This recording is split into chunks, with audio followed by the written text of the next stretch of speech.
If there's one thing that South Africans, or certainly members of the BizNews tribe, have learnt from the COVID-19 experience, that is question, especially anything that comes out of government.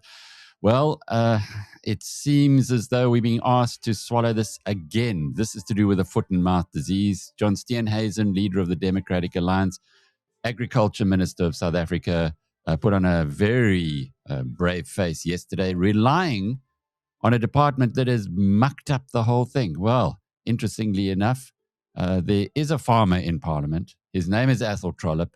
He is the parliamentary leader of Action SA, a party that is disrupting wherever it does see opportunities to disrupt. And I've asked Athol to come and update us on his perception of the foot and mouth disease, which farmers are telling us is the greatest tragedy this agriculture sector has faced since the Rinderpest in 1897.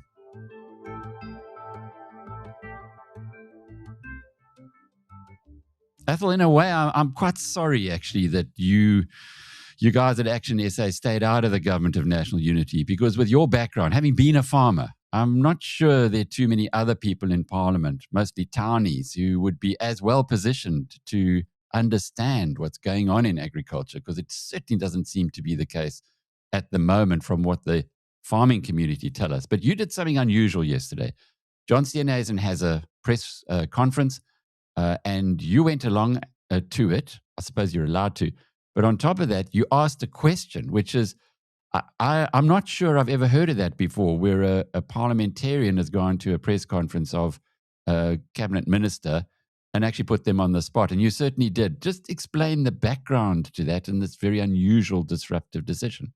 Good morning, Alec. Thanks very much for having me on your show. First of all, I just want to commend you. You know, you have a business called BizNews, and you talk about business a lot. I mean, that is your core business. And I was very impressed that you included agriculture in your business focus. And I listened to your interview with Peter Keane and Dr. Lund from KZN. And it made every hair in my body stand up. And for people who don't know what foot and mouth is, maybe they should have a look at that interview. Maybe they should start reading about the impact of foot and mouth. I read recently a dairy farmer's diary for 1 month of what happened on his farm. And it's just quite sobering. So that's where we are. And you said I did something unusual. The minister used exactly the same words yesterday when I asked him a question at his ministerial briefing. And he said that it's unusual having a parliamentarian coming to this briefing because I've got all the mechanisms, parliamentary mechanisms to ask questions to the minister, and I'm a member of the portfolio committee. Well, that's precisely why I went to that press briefing. I am a member of the portfolio committee, and the minister had not briefed the portfolio committee about this new plan of his. And I thought, well, let me go and get first-hand information. The problem, Alec, is that foot and mouth, this current foot and mouth outbreak, has been around since 2021. That's 4 years. Now, you remember how long the 2 years of COVID were for South Africans. Well, these 4 years for farmers have been an absolute nightmare, because the minister quite glibly says he's going to wage a war against foot and mouth disease. But the question is, what's he going to wage the war with? You need vaccines, and we don't have vaccines. And this is what gave rise to my question to the minister. When I said to him yesterday, you say that it's the responsibility of the farmer to maintain biosecurity on his farm. Well, absolutely. That is what proper farmers do. They make sure that they have proper fencing, that they can exclude other animals that might have diseases, and the government should be doing the same thing. We don't have a barrier anymore between the Kruger Park and livestock farmers in South Africa. That barrier is gone. So the first barrier of prevention is gone because of neglect, like all the other neglect we see in this country. Neglect of road and rail and all of our infrastructure, traffic lights, well, you name it, it's just gone. This government does not look after infrastructure. So the consequences then, and I think you said, if you don't maintain your road, you get potholes. Well, if you don't maintain your buffer zones of foot and mouth, you're going to get a foot and mouth disease outbreak. So my question to the minister was, so you tell us you're going to do this, you have no ammunition, you have no vaccines. Farmers for the last 4 years have been waiting for the department to provide vaccines, and the vaccines haven't come. And in fact, many of the farmers that have vaccinated and been able to get hold of vaccines, their animals have still died. Now, it is said that animals, and yesterday one of the departmental officials said that animals don't die of foot and mouth. Well, they might not die of foot and mouth disease, but they die of secondary diseases, clostridial diseases, Pasteurella, Rift Valley fever, all the other diseases that also require vaccines. And I want to tell you that Onderstepoort, Biological Products, and the Agricultural Research Council have been absolutely delinquent in producing vaccines. Alec, every single summer I get inundated by calls from farmers to say heart water, gall sickness, Asiatic African heart water are killing my cattle. I can't get blood. I can't get vaccines. And then I contact the Director General and I contact the Minister, and they assure me that the product is available. And the farmers come back and say the product's not available. So Onderstepoort Biological Products used to be an iconic South African establishment that provided vaccines to South African farmers and also farmers across the continent and even the world. Now we can't do it anymore. 500 million rand, R500 million, has gone missing from Onderstepoort, where they were supposed to be upgrading their facilities to good manufacturing practice standards so that we could export vaccines and that we can also have proper vaccines. We can't do that. And that is why Onderstepoort and the ARC cannot provide vaccines. So when I asked the minister, are you sure that the people who are going to head up this war against foot and mouth disease, your departmental officials and ARC and OBP leadership, are you sure that they can manage? Because they're the people that have put us in this mess. If we had been vaccinating properly, Alec, in all the district management areas or red zone areas where we've had outbreaks in the last 4 years, we wouldn't be in the situation we are in now. Foot and mouth has become like a felt fire. The dairy industry in KZN is on its knees. And, I listened to Peter Keane talking to you yesterday.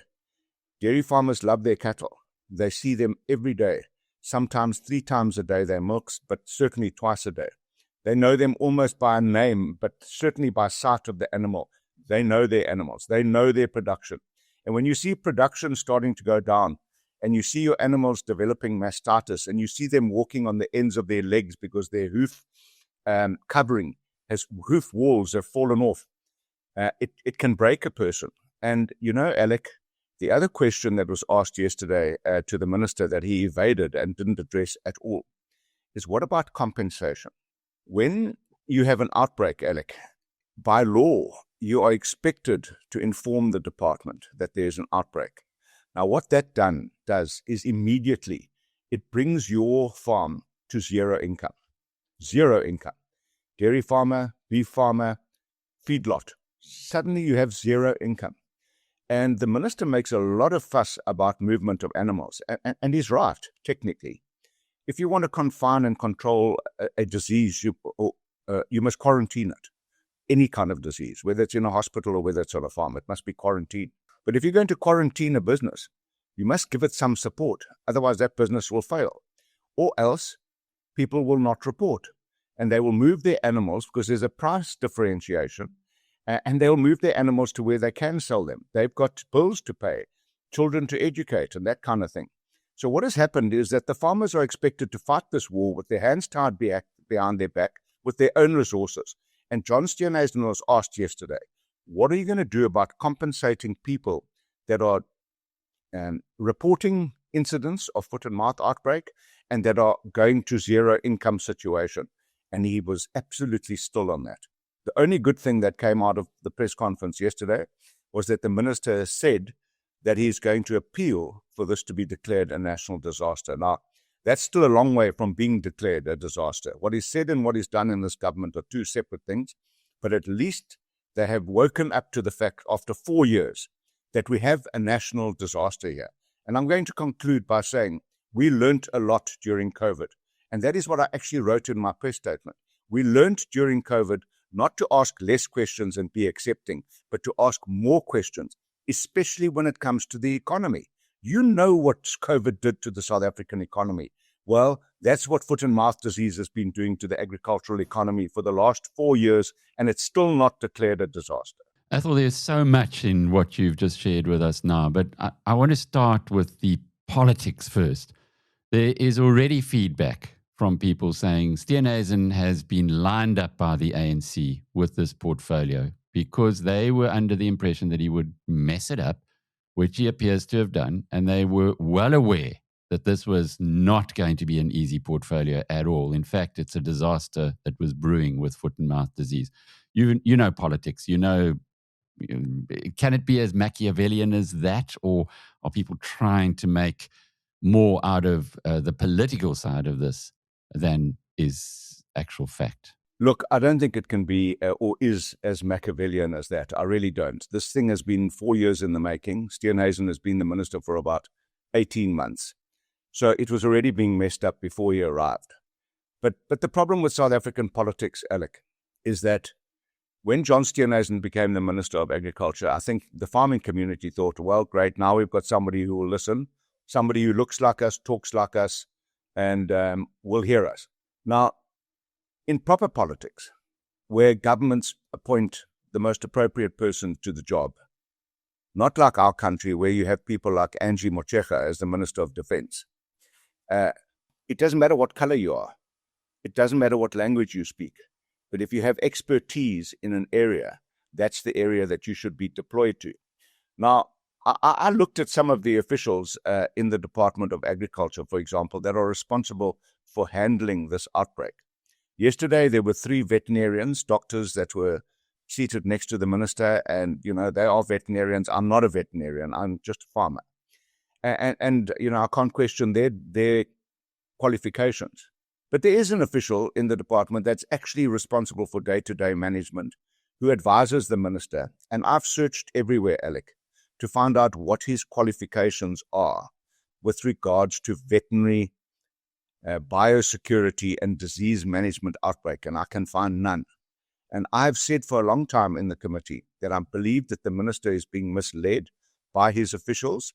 I've written messages on our portfolio committee group to say that if we can't manage the influx of illegal aliens across a linear border of this country, how on earth are we going to manage the infiltration of an enemy like foot and mouth that spreads across our country, where there are no fences, where we have massive communal farming areas, where we have livestock in the cities that roam in our streets? How are we going to manage it? And I don't believe that we have the officials, the capacity, the expertise, or the skills to manage the disease outbreak. The minister did say one good thing, and I've written it down, and I'm going to monitor it very, very carefully. Because from the farming community and the stakeholders in agriculture, it is apparent that there is no partnership between the department and them. The minister says, yes, they've met with various people and they've got various representatives from, the academic field and so on a task team. But when it comes to the farmer, the man who milks his cattle, the man who pulls his dead calves out of animals that have got foot and mouth disease, they don't believe that there's a proper partnership. And the minister said yesterday that the department can't manage this alone and that they will have to collaborate and cooperate with farmers. Now, that was good news for me because farmers, I think it was Pete Keane who said to you yesterday that he manages his contagious abortion or brucellosis in his own dairy herd. So he acquires the vaccines, he applies the vaccines, administers them, and he monitors the recovery of that animal. Minister Steenhuisen said the Department of Agriculture must do this vaccination. They must be part of the comprehensive vaccination because they will then follow up. There's no better follow-up than the man and woman or men and women on a farm that deal with those animals daily. They will see them every day and say, oh no, my cattle are improving. My cattle are getting worse. That's the best way to follow up. Nobody in an office in Pretoria can effectively follow up. And I think Dr. Lund said, one of the problems with the department officials being responsible for surveillance and follow-up is once they've been on your farm, Alec, where you have an outbreak, they can't come to my farm within 7 days. So those staff effectively become disengaged for 7 days. Whereas I will monitor on my own farm, my own animals on a daily basis. So this has to be a collaboration and a cooperation between every farmer, their production representation organizations, whether it's the milk producers organization or the red meat producers organization or Agri SA or Agri Eastern Cape, SAI, all of those institutions. They should be involved and they will monitor and they will report back because it's in their interest to break this current outbreak, not to simply go along year after year after year and then tell us yesterday that this is a 10-year project. Which business can endure a 10-year project at their own expense? It's simply unacceptable. This is a government responsibility. It's a state controlled disease. And if it is a state controlled disease and it's legislated that the state is responsible for its control, then the state must control it. But that brings in a whole lot of issues. And you did mention that Steenhuisen was quiet about compensation for farmers. But as a state-controlled disease, you stop the farmers from acquiring vaccines. So you're responsible for making sure that they do not suffer losses. I mean, it's an open and shut case in commercial law. Has that penny dropped? Because the feedback we're getting from the BizNews community members, and we have a lot of farmers on our very, very active WhatsApp groups with our premium members, telling us that these agricultural bureaucrats are incredibly arrogant. They think they know better. They've been informed about this ages ago, and they actually just, it's almost like they don't want to work with the farmers and they want the farmers to fail. So has the penny dropped about the liability that the state and unfortunately we as taxpayers are going to be facing in this regard? I don't believe the penny has dropped. I heard one of the doctors or the veterinarians on Minister Steenhuisen's team yesterday say that animals don't die from foot and mouth disease. So that means he doesn't understand what secondary infections are. And he said the only problem is that you do lose calves, a high number of calves. Now, let me just explain to you, Alec, and your listeners. If you're a dairy farmer, your enterprise cannot continue if you don't get heifer calves. If you don't get any calves, that's the end of your business. You need replacement females to carry on your enterprise. So that's the first problem that was highlighted to me yesterday when an official made a remark like that. But what happens with a foot and mouth disease outbreak and the economic consequences are the following. First of all, you lose production. So the veterinarian, Dr. Lund, explained to you that if your cows come off production, say a cow is producing 18 liters of milk, she contracts a high temperature, gets foot and mouth disease, she will either develop mastitis and not let down milk because her teats are too sore to milk, but the production will go down. When she comes back into production, she might produce 8 or 10 liters of milk. So you've already lost half of your production. So that's the first consequence. Production falls dramatically. But if you are in a district management area and you have been quarantined, you may not sell your products. That's the next consequence. So you lose production, you lose income. Then the next thing is that you lose replacement livestock, the future of your business, when they die either from foot and mouth disease or secondary infections. And some of those secondary infections require other vaccination and vaccines. And if you can't access them, your hands are tied behind your back. And then the last one, and this is probably the most difficult to manage because feedlots can be given exemption where they inoculate their animals and they can still slaughter them. So farmers can sell their weaners or their young livestock to the feedlots to be fattened and prepared for market. And when they get to a feedlot and they contract foot and mouth disease, they can be vaccinated, and in 90 days or more, they can slaughter the animals and production continues. But if you are a stud breeder and you have built up the genetics of your stud to the very best way you can, acquiring genetics from all over the world, and you contract foot and mouth disease, you may not sell those genetics. So you can't sell bulls, you can't sell heifers, you have zero income. Now, no business can tolerate zero income, but this Department of Agriculture and this government expects farmers to tolerate zero income. It is completely unacceptable. And Alec, you must remember there's another thing about dairy farming. Most dairy farmers reproduce or have their animals reproduce through artificial insemination.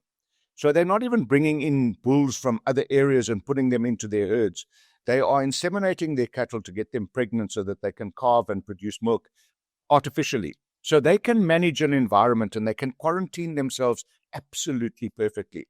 But the minister said yesterday, and this is the point that really, really bothers me. And you asked me, has the penny dropped? And I say the penny hasn't dropped. Because the minister gets told by these officials that quarantine and seclusion is the best way to confine an outbreak. Well, it hasn't been the best way because it's been 4 years now and it's getting worse by the day. The minister says vaccination is not a silver bullet, quote unquote.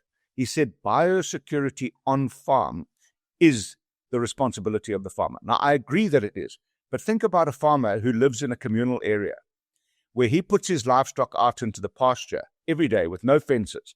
His cattle mingle with all the other livestock in that area. And people are buying and selling cattle all the time to educate a child or to pay a bill or bring new bulls in and bring new rams into communal herds and communal flocks. There is no biosecurity control.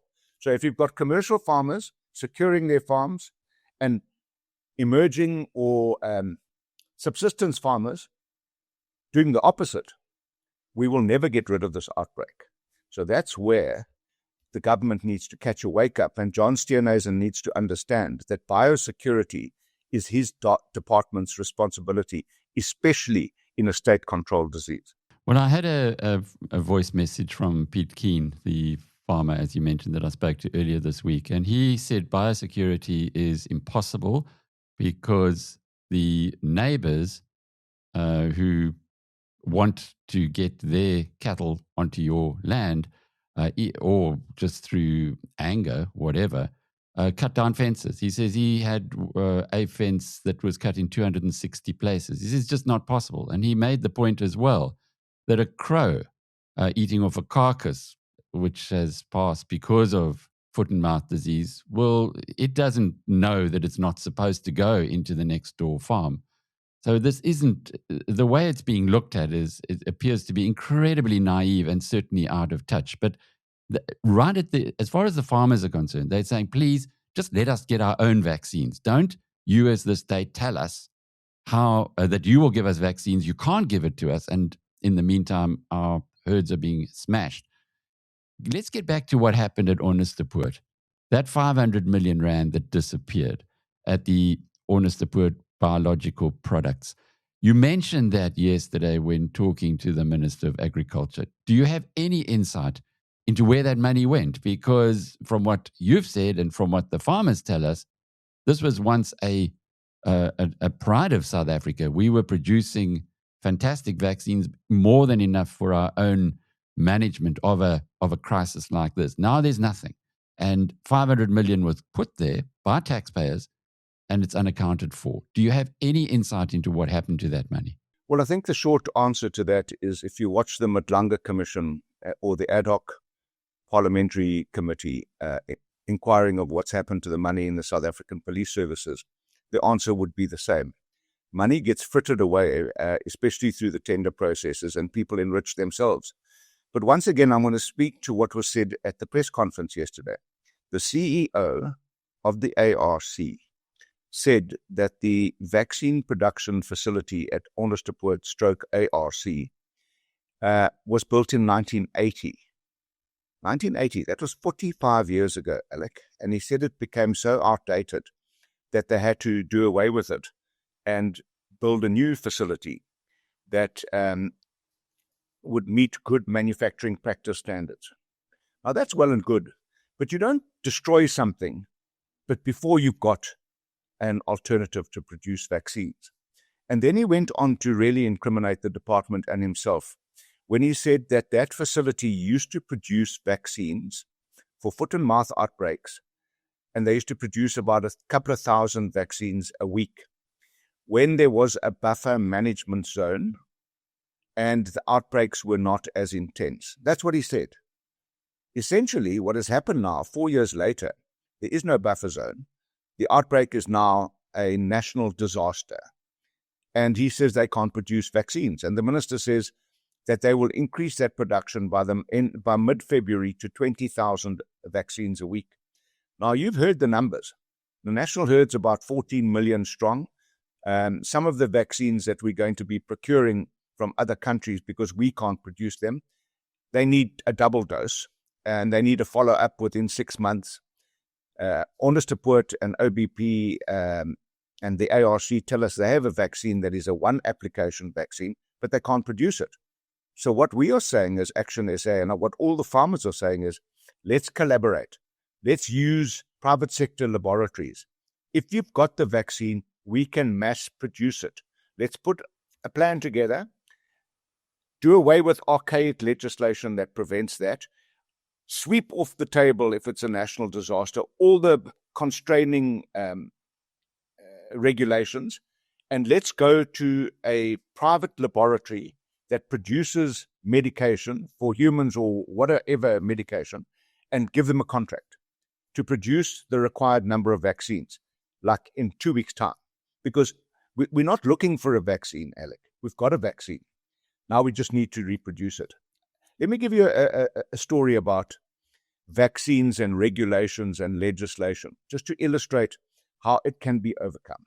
There was a scientist in France called Louis Pasteur, and he discovered a cure for rabies. Now, in the past, if a rabid animal bit you, that was the end of it. You died. Or if it bit another animal, it died. And the symptoms are very similar to foot and mouth disease. You start salivating, and that's what cattle do. They salivate and drool. And a French woman's son was bitten by a rabid animal, and she traveled across France to meet Mr. Louis Pasteur, who's not a doctor, he was a chemist, to meet him and say, I need you to treat my son. But the legislation and the law prohibited this man applying the vaccine to this child. And he wasn't a doctor, so he couldn't apply it. Anyway, he consulted 2 doctors about this child, and the doctor said, the child has got rabies, it's going to die in the next 2 days. And he consulted the mother and said, I have injected thousands of animals with this antivenom or antidote, and they have recovered, but I've never injected a person. If I inject your son and he dies, I'm going to be culpable. She said, if my son is going to die, I'm going to take that chance. And he applied the medication or the antidote to the child, and he lived. Now, if you have a national disaster, you need that kind of intervention. You need that kind of leadership to tell farmers and tell the country, we're going to do this because we have to do this in order to save our industry. Can't say we can't do this because of the law and this regulation and the next regulation, and we can't import this vaccine because this person hasn't given permission yet. If it's a national crisis, and it is a national crisis, we were acquiring vaccines for COVID that hadn't even been tested, Alec. Why can't we do the same thing for agriculture? We were acquiring vaccines that have been shown to have been detrimental to human beings. Why can't we do the same thing when farmers are on their knees saying, our livestock are dying, we are dying of poverty, and this is psychologically killing us? In the United Kingdom, when they killed thousands of cattle, tens of thousands of cattle, farmers were committing suicide, but the government was compensating them. In South Africa, farmers are considering suicide because they're losing their income and their dear livestock, and the government is not compensating them, and the government's not even backing them up. That's where the real issue lies. In the vernacular, and it's opposite, because they would say, "Kulapho kufele." That is where the calf has died. It's certainly from Peter Keen's perspective, I'm sure would, and he and other farmers would welcome the intervention that you're recommending, and it seems pretty rational. But he said, even before that, just give us the chance to buy vaccines wherever we can. Let us look after our own assets. The fact that the government is not allowing farmers to do that is baffling to me. And it does appear as though, again, the penny hasn't dropped, because if you're treating this as a national emergency, which is what we are told that the government is kind of believing, well, then that's the kind of intervention that one needs, surely. So if you were Minister of Agriculture, to close off with, if you were in Steenhuisen's job, if Action SA had joined the government of national unity, and there was somebody bright who said, hang on, we got a farmer here, He knows agriculture far better than anybody else that we have around. Let's put him into that role. If you were running the agriculture department, what would you do now? Well, first of all, if you listen very carefully to what Peter Keane said, when he buys contagious abortion or brucellosis vaccine from his nearest co-op or veterinarian services, he looks at the cold chain to make sure that that vaccine is effective. Now, no farmer is going to apply vaccines to his livestock that's going to wipe it out. The whole idea about applying vaccines is to save your livestock and production. So this big brother mentality of the government saying we need to apply the vaccine, we need to certify the vaccine, we need to surveil what happens thereafter after application, that's complete madness. The best remedy to control this is to give the responsibility of application, surveillance, and follow-up to the people who have got skin in the game. Those officials that are sitting at the ARC and the OBP get paid at the end of their month. Their salary gets paid whether the outbreak is coming to an end or whether the outbreak's getting worse. And the outbreak's getting worse because there's no consequence to those people. The people that feel the consequence should be the people that are controlling this disease. And those are the farmers. Those are the livestock owners. I sat there and I listened to the African Farmers Association of South Africa asking questions. How are we going to fight this? How are we going to prevent this infecting our herds? What are you going to do about it? What are you going to do about compensation? Nothing. So that's the answer, Alec. We have, the Department of Agriculture is very thin on extension services, on veterinarians on the ground, people that interact with farmers on a daily basis. That's been probably one of the biggest shortfalls of this new government is they did away with effective, efficient, competent, capable extension officers that would be on the ground monitoring outbreaks, speaking to farmers, engaging them, providing vaccines. That's all gone. So in the absence of that, you have an infrastructure of farmers, people who look after livestock on a daily basis, who are there at the front line, who can become your extension officers. So the government has got a network of extension officers, farmers like Peter Keane, vets like Dr. Lund, right across this country. They are the front line. Put them into service. If you're going to wage a war, then wage it with everything at your disposal. And the people at the front line are the best people to fight the war. And I'm sure you will continue to fight the war in Parliament as well. When does it reopen? When do all the politicians go back and have debates on issues like this, Iran and other pressing issues? Well, we've been back this week and we dealt with the budget. And I'm back in Parliament. We're having a press conference today. But, Parliament takes a while to warm up. And that's why I was perturbed and a bit bemused that the minister was holding a press or briefing to tell the press about what he was going to do without calling us as a portfolio committee. I mean, I wrote to the portfolio committee chairperson in the beginning of December, and I said, this is a disaster.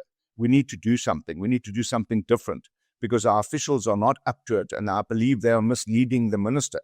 And, we're now mid-January, and we haven't had that portfolio committee meeting. So if it was urgent, if it was a national disaster, we should have been dealing with this stuff. And I'm not going to wait. And the minister said it was unusual that I was there to ask questions. I'm going to do the unusual in unusual times. That's my responsibility, and I will continue to do it. I'll do whatever I can, and that's why I have to thank you for the opportunity to speak on this matter. This is not a parochial matter, Alec. This has got nothing to do with any particular political party. This should concern every single member of Parliament and every single South African, because this is a national disaster.